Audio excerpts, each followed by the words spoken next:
Bon midi à tous les membres de la communauté d'études quotidiennes de la Bible. Nous allons partager ensemble la méditation quotidienne pour les femmes ce mercredi 7 février 2024 que nous trouvons dans le livre titré Vertueuse, écrit par Monica Diaz. Le texte de méditation se lit dans Hébreux 10, verset 25. Ne prenons pas comme certains l'habitude de délaisser nos réunions. Au contraire, encourageons-nous mutuellement et cela d'autant plus que vous voyez se rapprocher le jour du Seigneur. Le titre de la méditation, c'est « Jeter l'éponge ». Être bien avec Dieu signifie souvent avoir des problèmes avec les hommes. A.W. Tozer. La tentation de quitter l'Église assaille chaque chrétien à un moment donné. Hier, un de mes amis pasteurs m'a avoué qu'il avait eu envie de jeter l'éponge et de quitter le navire. « Pourquoi ne l'as-tu pas fait ?»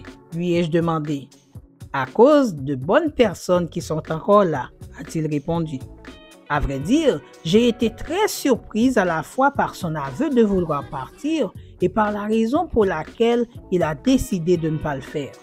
D'autant plus que j'avais toujours admiré l'engagement de cet homme dans l'Église et son attitude chrétienne.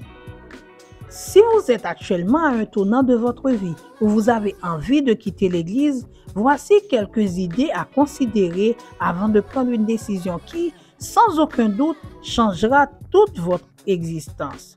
Dieu souhaite qu'elle vous fasse du bien et que, quelle que soit la décision finale que vous prendrez, vous ne le fassiez pas par réaction.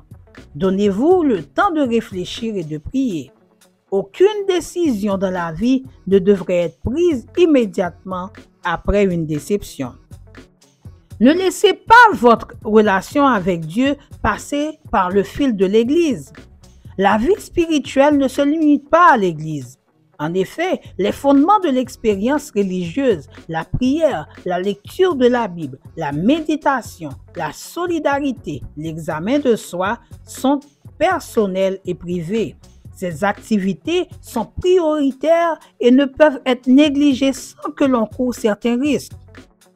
N'allez pas à l'Église en vous attendant à ce qu'elle vous apporte quelque chose, mais voyez ce que vous-même, vous pouvez apporter à une communauté de personnes qui partagent vos convictions. Le concept de base est l'édification mutuelle. Et même d'un point de vue égoïste, la première personne à bénéficier de l'enseignement d'une classe à l'Église, de la prédication d'un sermon ou de la direction et de la participation à une activité quelconque, c'est vous-même. Nous sommes nés pour donner et si nous mettons pas cela en pratique, notre sentiment d'insatisfaction ne peut que croître. N'oubliez pas que Dieu a un but pour tout ce qui se passe dans votre vie. Cette crise n'est pas la fin du monde, c'est juste une étape de plus dans votre voyage vers la maturité chrétienne. Bénissez, pardonnez et demandez de l'aide. La paix de Dieu est à votre portée, quelles que soient les circonstances qui vous entourent. Recherchez le Seigneur pour que votre priorité soit d'être en harmonie avec lui et avec les autres également pour ce qui dépend de vous. Bonne fin de journée à vous tous et à demain.